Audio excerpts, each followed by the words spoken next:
ಸ್ವಲ್ಪ ಹೊತ್ತು ಕೂತ್ಕೊಳ್ಳಕ್ಕಾಗಲ್ಲ ನಿಮ್ಗೆ? ರೇ ಕೂತ್ಕೊಳ್ಳ, ಅವನು ಯಾರವನು? ಒಂದ್ಸಾರಿ ಹೇಳಿದ್ರೆ ಗೊತ್ತಾಗಲ್ಲ ನಿಮ್ಗೆ? ಯಾಕೆ ಬರ್ತೀರಿ ನೀವು ಇಲ್ಲಿಗೆ? ಮನೇಲಿ ಇರ್ಬೇಕಾಗಿತ್ತು.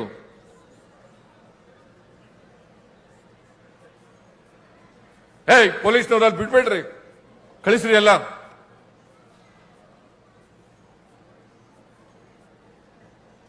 ಒಂದು ಅರ್ಧ ಗಂಟೆ 1 ಗಂಟೆ ಕೂತ್ಕೊಳ್ಳಕ್ಕಾಗಲ್ಲ ಅಂತಂದ್ರೆ ಯಾಕೆ ಬರ್ತೀರಿ ಇಲ್ಲಿಗೆ ಫಂಕ್ಷನ್ಗೆ ನೀವು?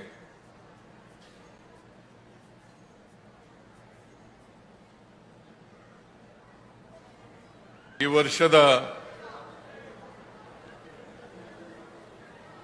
ದಸರಾ ಮಹೋತ್ಸವವನ್ನು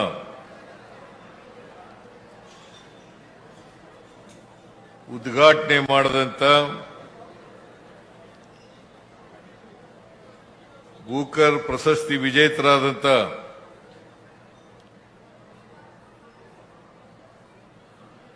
ಶ್ರೀಮತಿ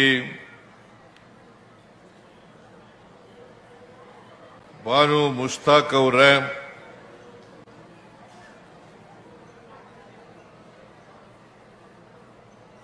ಮೈಸೂರು ಜಿಲ್ಲಾ ಉಸ್ತುವಾರಿ ಸಚಿವರು,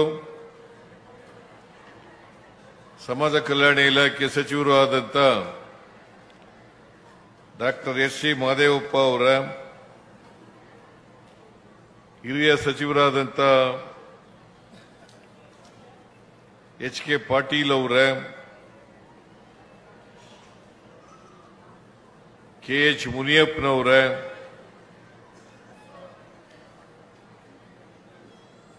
ಶ್ರೀ ವೆಂಕಟೇಶ್ ಅವರ,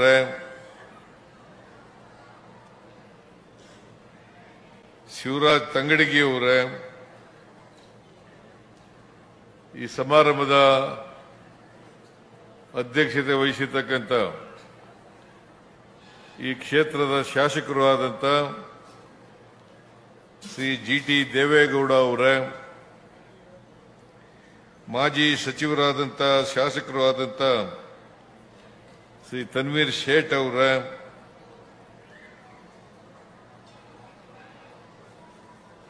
ಶಾಸಕರಾದಂಥ ಅನಿಲ್ ಚಿಕ್ಮಾದು ಅವರ, ಶ್ರೀ ಹರೀಶ್ ಗೌಡ ಅವರ, ಶ್ರೀ ಎ. ಕೃಷ್ಣಮೂರ್ತಿ ಅವರ, ಶ್ರೀ ವತ್ಸ ಅವರ,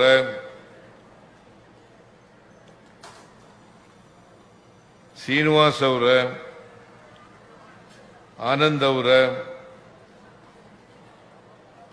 ಮೈಸೂರು ವಿದ್ಯುತ್ ಪ್ರಕರಣ ನಿಗಮದ ಅಧ್ಯಕ್ಷರಾದಂಥ ರಮೇಶ್ ಬಂಡಿಸಿದ್ದೇಗೌಡ ಅವರ, ಶ್ರೀ ದರ್ಶನ್ ಧ್ರುವನಾರಾಯಣ ಅವರ, ಶ್ರೀ ರವಿಶಂಕರ್ ಅವರ, ಮೇಲ್ಮನೆಯ ಸದಸ್ಯರಾದಂಥ ಡಾಕ್ಟರ್ ತಿಮ್ಮಯ್ಯನವರ, ಮಂಜೇಗೌಡ ಅವರ, ಶಿವಕುಮಾರ್ ಅವರ, ಶಿವಾನಂದ ಅವರ, ಗ್ಯಾರಂಟಿ ಯೋಜನೆಗಳ ರಾಜ್ಯ ಉಪಾಧ್ಯಕ್ಷರಾದಂಥ ಶ್ರೀಮತಿ ಪುಷ್ಪಾ ಅಮರನಾಥ್ ಅವರ, ಕನ್ನಡ ಅಭಿವೃದ್ಧಿ ಪ್ರಾಧಿಕಾರದ ಅಧ್ಯಕ್ಷರಾದಂಥ ಶ್ರೀ ಪುರುಷೋತ್ತಮ ಬಿಳಿಮಲೆ ಅವರ,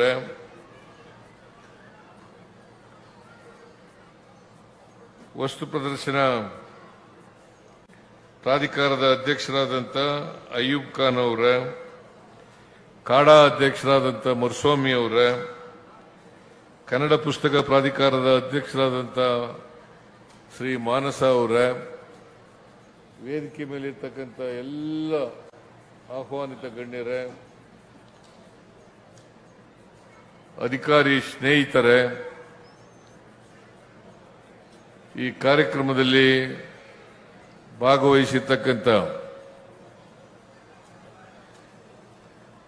ಶ್ರೀಮತಿ ಬಾನು ಮುಷ್ತಾಕ್ ಅವರ ಕುಟುಂಬದ ಎಲ್ಲ ಸದಸ್ಯರುಗಳೇ,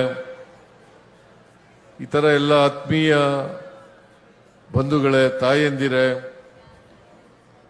ಮಾಧ್ಯಮದ ಸ್ನೇಹಿತರೆ, ಇನ್ನೊಂದು ಸ್ವಲ್ಪ ಹೊತ್ತು ಕೂತ್ಕೊಳ್ಳಕ್ಕಾಗಲ್ಲ ನಿಮ್ಗೆ? ರೇ ಕೂತ್ಕೊಳ್ಳ, ಅವನು ಯಾರವನು? ಒಂದ್ಸಾರಿ ಹೇಳಿದ್ರೆ ಗೊತ್ತಾಗಲ್ಲ ನಿಮ್ಗೆ? ಯಾಕೆ ಬರ್ತೀರಿ ನೀವು ಇಲ್ಲಿಗೆ? ಮನೇಲಿ ಇರ್ಬೇಕಾಗಿತ್ತು.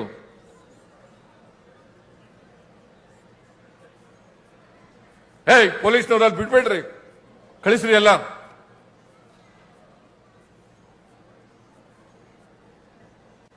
ಒಂದು ಅರ್ಧ ಗಂಟೆ 1 ಗಂಟೆ ಕೂತ್ಕೊಳ್ಳಕ್ಕಾಗಲ್ಲ ಅಂತಂದ್ರೆ ಯಾಕೆ ಬರ್ತೀರಿ ಇಲ್ಲಿಗೆ ಫಂಕ್ಷನ್ಗೆ ನೀವು?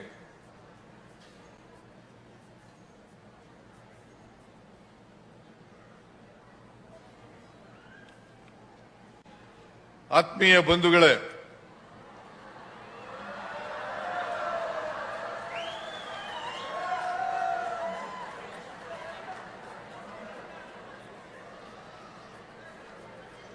ಈ ವರ್ಷದ ದಸರಾ ಮಹೋತ್ಸವವನ್ನ ಈ ದಿನ ಅಂತಾರಾಷ್ಟ್ರೀಯ ಬೂಕರ್ ಪ್ರಶಸ್ತಿ ವಿಜೇತರಾದಂಥ ಶ್ರೀಮತಿ ಬಾನು ಮುಸ್ತಾಕ್ ಅವರು ಉದ್ಘಾಟನೆ ಮಾಡಿದ್ದಾರೆ.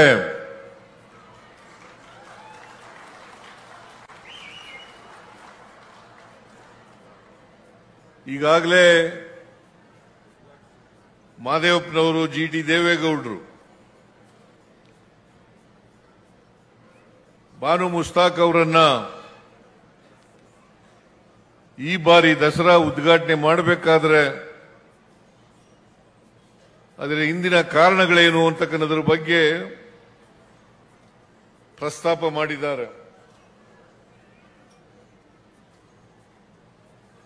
ಬಾನು ಮುಸ್ತಾಕ್ ಅವರು ಹುಟ್ಟಿನಿಂದ ಮುಸ್ಲಿಂ ಮಹಿಳೆ ಆಗಿರಬಹುದು,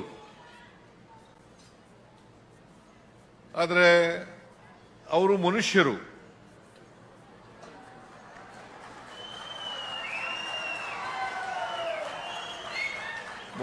ಮನುಷ್ಯರನ್ನ ಪ್ರೀತಿಸಬೇಕೆ ಹೊರತು ಧರ್ಮದ ಆಧಾರದ ಮೇಲೆ, ಜಾತಿಯ ಆಧಾರದ ಮೇಲೆ ದ್ವೇಷಿಸಬಾರದು.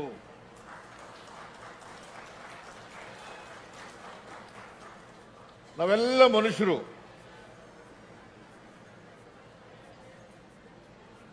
ನಾವು ಪರಸ್ಪರ ಪ್ರೀತಿಯಿಂದ ಇರಬೇಕು ಹೊರತು ಪರಸ್ಪರ ದ್ವೇಷದಿಂದ ಇರಬಾರದು.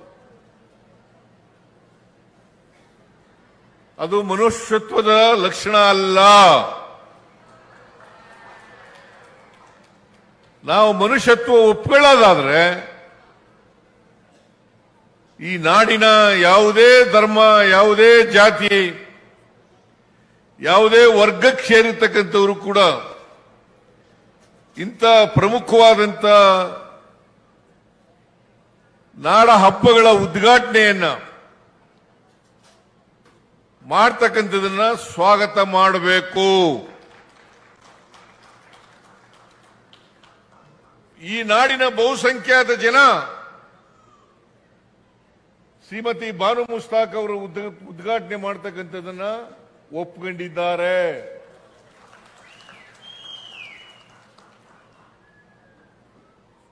ಈಗಾಗಲೇ ಮಾದೇವಪ್ಪನವರು ಹೇಳಿದ್ರು ಹೇಗೆ ದಸರಾ ಮೈಸೂರಿನಲ್ಲಿ ಪ್ರಾರಂಭ ಆಯಿತು ಅನ್ನೋದ್ರ ಬಗ್ಗೆ ಪ್ರಸ್ತಾಪ ಮಾಡಿದ್ದಾರೆ. ವಿಜಯನಗರದ ಅರಸರು ಇದನ್ನ ದಸರಾ ಮಹೋತ್ಸವವನ್ನು ಆಚರಣೆ ಮಾಡ್ತಾ ಇದ್ರು. ವಿಜಯನಗರ ಪತನ ಆದ ಮೇಲೆ ಮೈಸೂರಿನ ಅರಸರು, ಮೈಸೂರಿನ ರಾಜರುಗಳು ಇದನ್ನ ದಸರಾ ಮಹೋತ್ಸವವನ್ನು ಆಚರಣೆ ಮಾಡಲಿಕ್ಕೆ ಪ್ರಾರಂಭ ಮಾಡಿದ್ರು. ಅಂದು 1610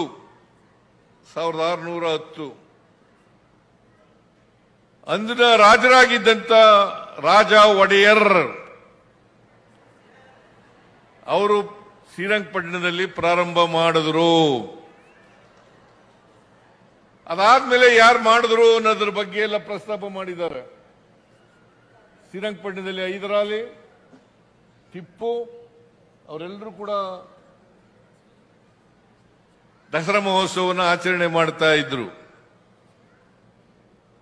ಇದರ ಇತಿಹಾಸ ಗೊತ್ತಿರಬೇಕು.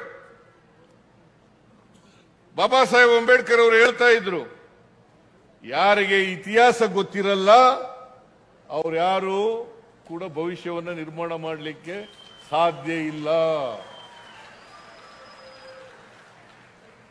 ಪ್ರತಿಯೊಬ್ಬರು ಕೂಡ ಇತಿಹಾಸ ತಿಳ್ಕೋಬೇಕು. ಅದಕ್ಕೋಸ್ಕರನೇ ಸಂವಿಧಾನ ತಿಳ್ಕೊಳ್ಳಿ ಅಂತಕ್ಕಂಥ ಕಾರಣದಿಂದ ನಾನು ಮತ್ತು ಎಸ್.ಸಿ. ಮಹದೇವಪ್ಪ ಮಾತಾಡ್ಕೊಂಡು ಶಾಲಾ ಕಾಲೇಜುಗಳಲ್ಲೂ ಕೂಡ ಸಂವಿಧಾನದ ಪೀಠಿಕೆಯನ್ನ ಓದಬೇಕು. ಈಗ ನಿಮ್ಮ ಹಕ್ಕುಗಳು ಗೊತ್ತಾಗಬೇಕಲ್ಲ, ಹಕ್ಕುಗಳು ಗೊತ್ತಿದ್ರೆ ತಾನೇ ಅವನ್ನ ರಕ್ಷಣೆ ಮಾಡ್ಕೊಳ್ಳಿಕ್ಕೆ ಸಾಧ್ಯ ಆಗ್ತಕ್ಕಂಥದ್ದು. ನಿಮ್ಮ ಹಕ್ಕುಗಳು ಗೊತ್ತಾಗಬೇಕು, ನಿಮ್ಮ ಜವಾಬ್ದಾರಿಗಳು ಕೂಡ ಗೊತ್ತಾಗಬೇಕು.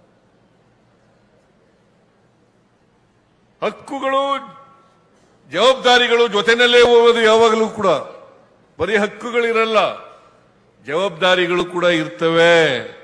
ಆದ್ರಿಂದ ನಾವು ಮುಂದಿನ ಪೀಳಿಗೆ ಸರಿಯಾದ ರೀತಿಯಲ್ಲಿ ಅರ್ಥ ಮಾಡ್ಕೋಬೇಕಾದ್ರೆ, ವ್ಯವಸ್ಥೆಯನ್ನು ಅರ್ಥ ಮಾಡ್ಕೋಬೇಕಾದ್ರೆ, ಸಮಾಜವನ್ನು ಅರ್ಥ ಮಾಡ್ಕೋಬೇಕಾದ್ರೆ ನಾವು ಅವರನ್ನು ದಾರಿ ತಪ್ಪಿಸ್ತಕ್ಕಂಥ ಕೆಲಸವನ್ನ ಮಾಡಬಾರದು.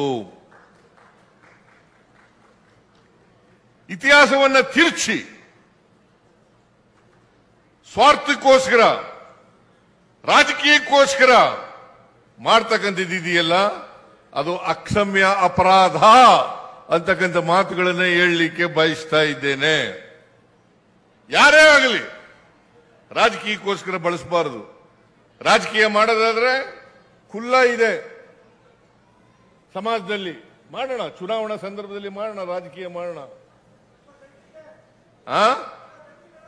ಏಯ್ ಸುಮ್ಮನೆ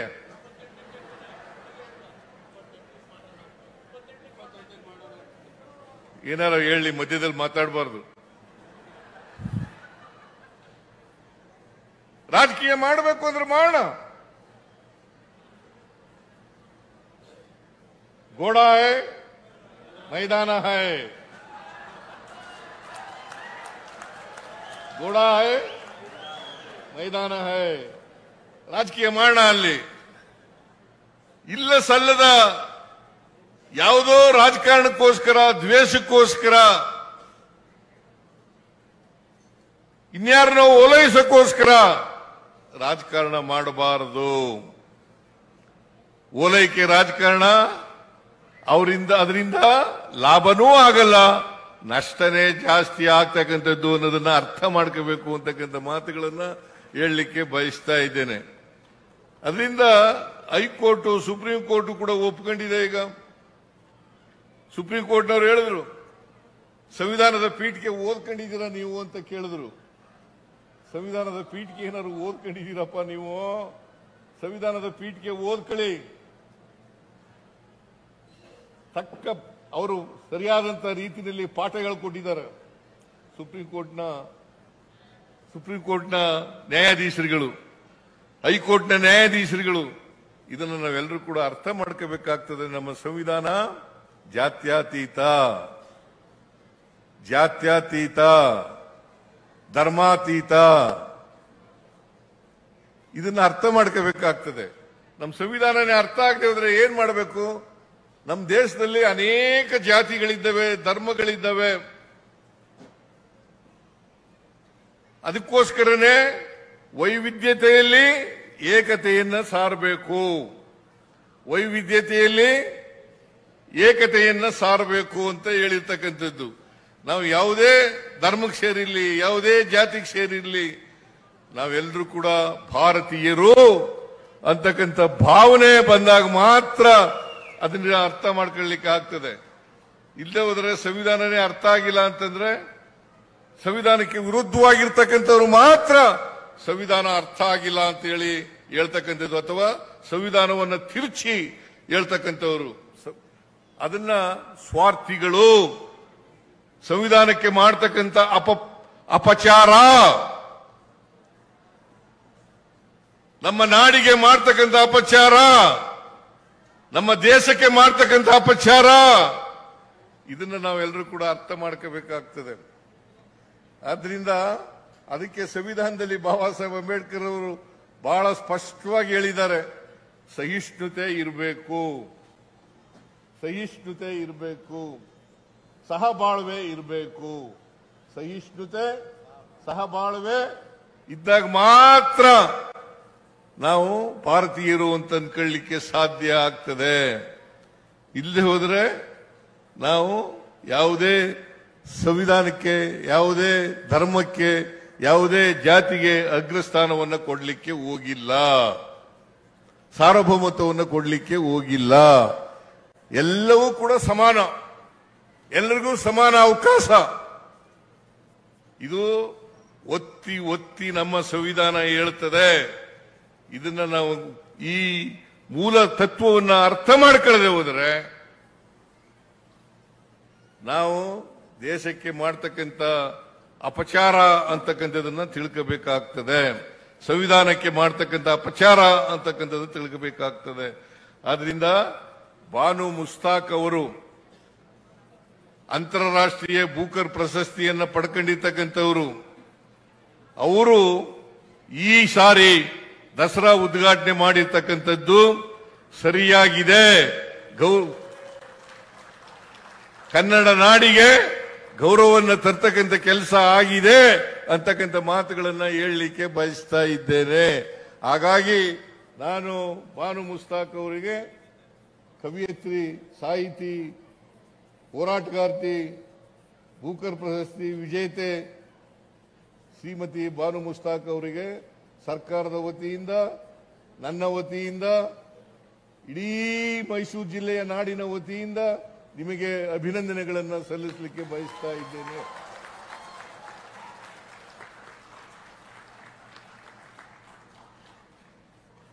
ಬಹಳ ಚೆನ್ನಾಗಿ ಮಾತಾಡಿದ್ರು ಅಲ್ವಾ? ನೀವೆಲ್ಲ ಕೇಳಿದ್ದೀರಲ್ಲ. ನನಗೂ ಕೂಡ ಅವರಷ್ಟು ಚೆನ್ನಾಗಿ ಮಾತಾಡಕ್ ಆಗಲ್ಲ. ಈ ಸಂದರ್ಭಕ್ಕೆ ತಕ್ಕಂತೆ ಒಬ್ಬ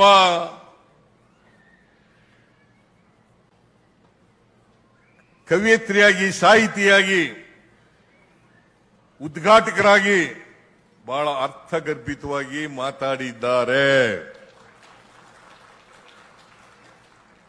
ಬಹುಶಃ ಈ ನಾಡಿನ ಜನತೆ ನೀವೆಲ್ಲ ಕೂಡ ಅರ್ಥ ಮಾಡ್ಕೊಂಡಿದ್ದೀರಿ ಅಂತಕ್ಕಂಥದ್ದು.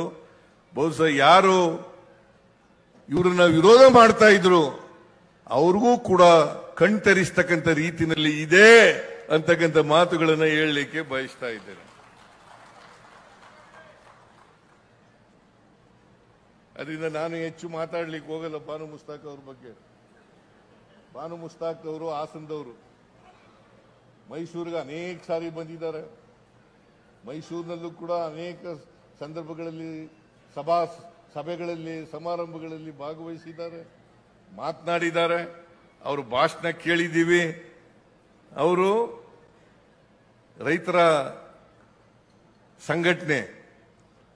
ರೈತ ಸಂಘಟನೆಯಲ್ಲಿ ಭಾಗವಹಿಸಿದ್ರು, ದಲಿತ ಸಂಘಟನೆಗಳಲ್ಲಿ ಭಾಗವಹಿಸಿದ್ರು. ಅವರು ಹೋರಾಟದಲ್ಲಿ ಮುಂಚೂಣಿಗಳಲ್ಲಿದ್ರು. ಬರೀ ಹಾಸನ ಒಂದೇ ಅಲ್ಲ, ಈ ರಾಜ್ಯದ ತುಂಬೆಲ್ಲ ಅವರು ಹೋರಾಟಗಳಲ್ಲಿ ಭಾಗವಹಿಸಿದ್ರು ಅಂತಕ್ಕಂಥದ್ದನ್ನು ನಾವು ಅರ್ಥ ಮಾಡ್ಕೋಬೇಕಾಗ್ತದೆ.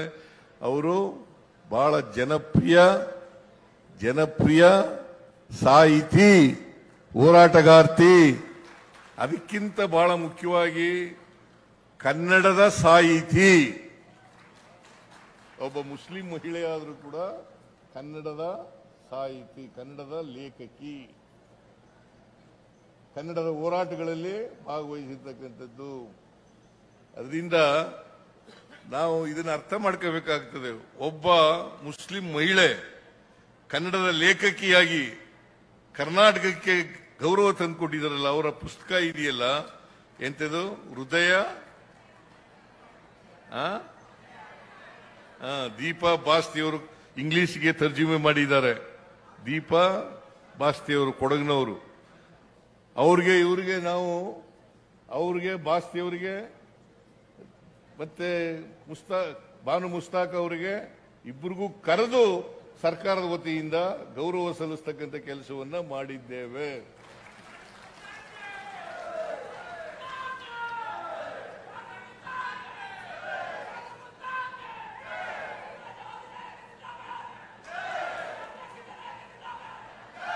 ಏಯ್ ಇರೋ ಇರೋ ಇರೋ ಇರೋ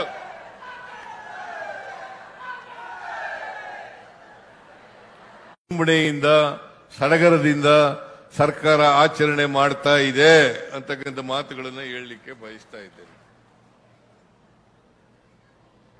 ಈ ಸಾರಿ ಒಳ್ಳೆ ಮಳೆ ಆಗಿದೆ.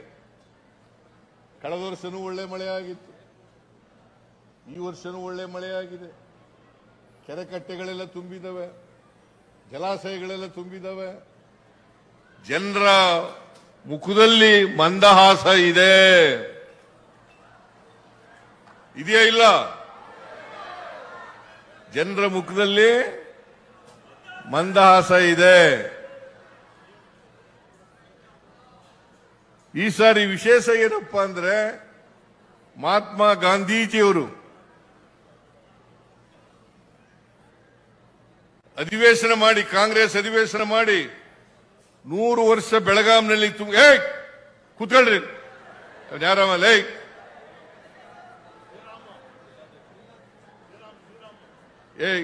ತಲೆ ಮರೆಸ್ಕೊಂಡು ಹೋಯ್ತಾ ಇದೆಯಾ? ಕೂತ್ಕೊಳ್ಳಿ.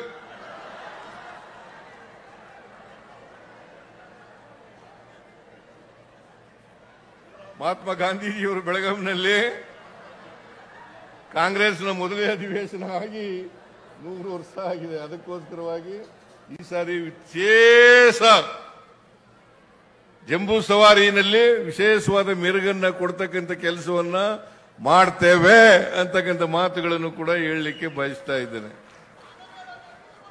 ಅದರ ಜೊತೆಗೆ ನಾವು 5 ಗ್ಯಾರಂಟಿ ಯೋಜನೆಗಳನ್ನು ಮಾಡಿದ್ದೀವಿ. ಈ 5 ಗ್ಯಾರಂಟಿ ಯೋಜನೆಗಳನ್ನು ಯಾಕೆ ಮಾಡಿದ್ದೀವಿ ಅಂತಂದ್ರೆ ಸಮಾಜದಲ್ಲಿ ಇನ್ನೂ ಕೂಡ ಸ್ವಾತಂತ್ರ್ಯ ಬಂದು 78 ವರ್ಷಗಳಾದರೂ ಕೂಡ ಅಸಮಾನತೆ ಇದೆ, ತಾರತಮ್ಯ ಇದೆ. ಈ ತಾರತಮ್ಯ ಅಸಮಾನತೆಯನ್ನು ಹೋಗಲಾಡಿಸ್ಲಿಕ್ಕೋಸ್ಕರ, ತೆಗೆದಾಕ್ಲಿಕ್ಕೋಸ್ಕರ ನಾವು ಈ 5 ಗ್ಯಾರಂಟಿ ಯೋಜನೆಗಳನ್ನ ಮಾಡ್ತಾ ಇದ್ದೀವಿ. ಇದು ಬೇರೆ ಉದ್ದೇಶದಿಂದ ರಾಜಕೀಯ ಲಾಭಕ್ಕೋಸ್ಕರ ಮಾಡ್ತಾ ಇಲ್ಲ. ರಾಜಕೀಯ ಲಾಭಕ್ಕೋಸ್ಕರ ಮಾಡ್ತಾ ಇದ್ರೆ ಎಲ್ಲ ಧರ್ಮದವರಿಗೆ, ಎಲ್ಲ ಜಾತಿಯವರಿಗೆ, ಎಲ್ಲ ಪಕ್ಷದವರಿಗೆ ಮಾಡಕ್ ಹೋಯ್ತಿರ್ಲಿಲ್ಲ. ಈಗ ಜೆಡಿಎಸ್ನ ಜನ ತಗೊಳ್ಳಲ್ವಾ? ಬಿಜೆಪಿ ಜನ ತಗೊಳ್ಳಲ್ವಾ? ಏನ್ರಿ ಇವತ್ತು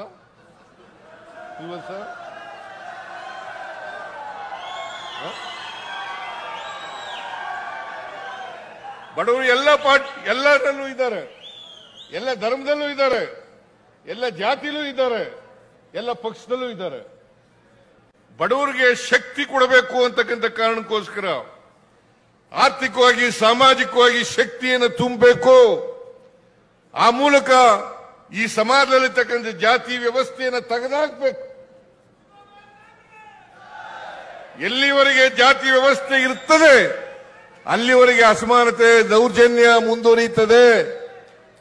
ದೌರ್ಜನ್ಯ ಹೋಗ್ಬೇಕಾದ್ರೆ, ಜಾತಿ ಹೋಗ್ಬೇಕಾದ್ರೆ, ಎಲ್ಲರೂ ಮುಖ್ಯವಾಹಿನಿ ಬರಬೇಕಾದ್ರೆ ಸಮಾನತೆ ಬಂದಾಗ ಮಾತ್ರ ಸಮಾಜವನ್ನು ನಿರ್ಮಾಣ ಮಾಡಲಿಕ್ಕೆ ಸಾಧ್ಯ ಆಗ್ತದೆ. ಇಲ್ಲಿವರೆಗೆ ಸಾಧ್ಯ ಆಗಲ್ಲ. ಅದನ್ನೇ ಬುದ್ಧ ಹೇಳಿರೋದು, ಅದನ್ನೇ ಬಸವಣ್ಣ ಹೇಳಿರೋದು, ಅದನ್ನೇ ಗಾಂಧೀಜಿ ಹೇಳಿರೋದು, ಅದನ್ನೇ ಅಂಬೇಡ್ಕರ್ ಅವರು ಹೇಳಿರ್ತಕ್ಕಂಥದ್ದು ಅಲ್ವಾ? ಅದನ್ನೇ ಎಲ್ಲ ಹೇಳಿರೋದು.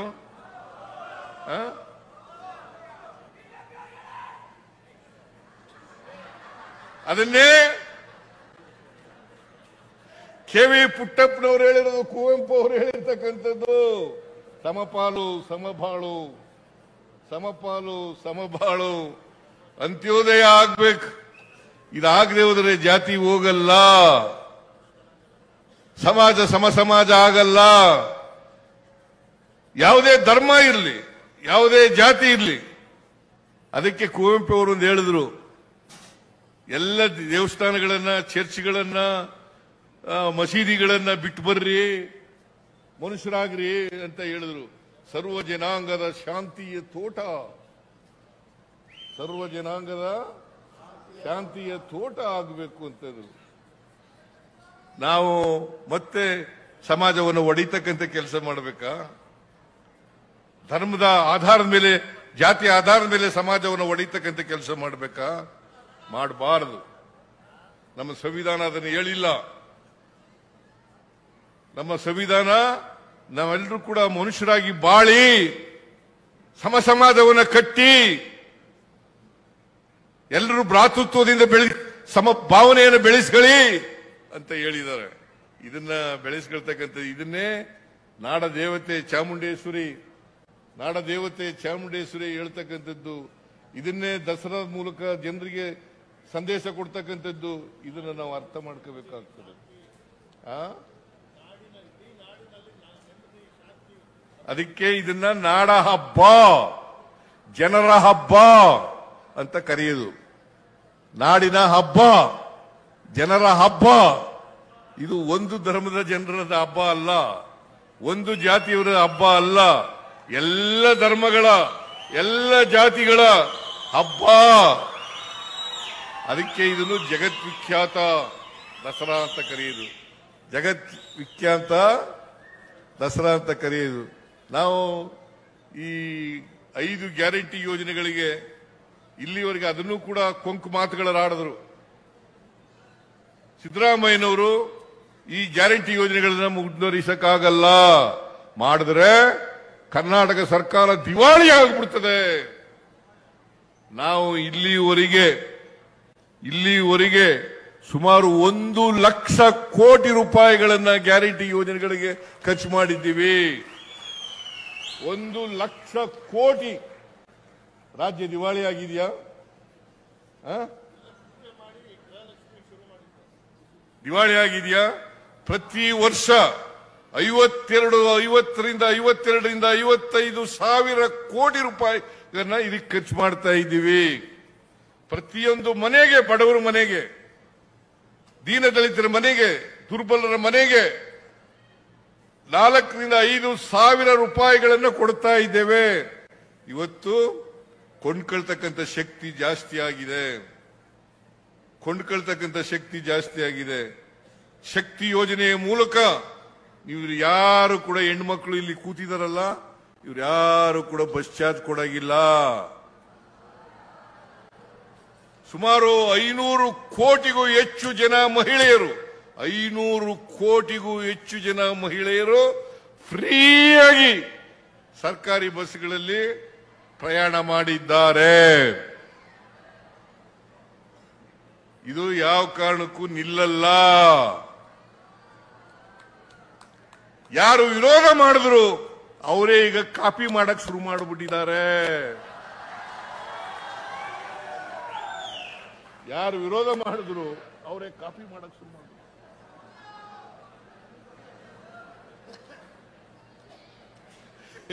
ಈ ನೋಡಿ, ವಿರೋಧ ಮಾಡೋದು ಒಂದ್ ಕಾಲ, ಕಾಪಿ ಮಾಡೋದು ಇನ್ನೊಂದು ಕಾಲ.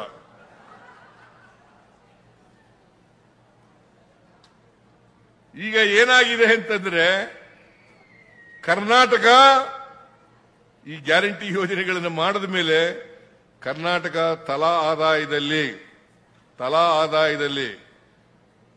2013-14ರಲ್ಲಿ 1,01,000 ರೂಪಾಯಿ ಇತ್ತು ತಲಾ ಆದಾಯ. 1,01,000 ರೂಪಾಯಿ ಇತ್ತು. ಇವತ್ತು 2,04,000 ರೂಪಾಯಿ ಆಗಿದೆ ತಲಾ ಆದಾಯ. ಪರ್ ಕ್ಯಾಪಿಟಾ ಇನ್ಕಮ್ ಡಬಲ್ ಆಗಿದೆ. ಶ್ರೀವಾಸ್ತವ ಗೊತ್ತಾಯ್ತೇನ್ರಿ? ಬರ್ಕೊಳ್ರಿ.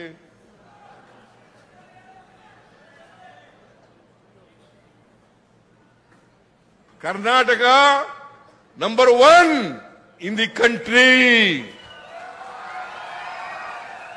ತಲಾ ಆದಾಯದಲ್ಲಿ ನಂಬರ್ 1. ಇದರಿಂದ ಮಹಿಳೆಯರ ಉದ್ಯೋಗದ ಅದರಿಂದ ಕರ್ನಾಟಕ ಸರ್ಕಾರ ಜಾತ್ಯತೀತ ತತ್ವದಲ್ಲಿ ನಂಬಿಕೆ ಇಟ್ಟುಕೊಂಡಿದೆ.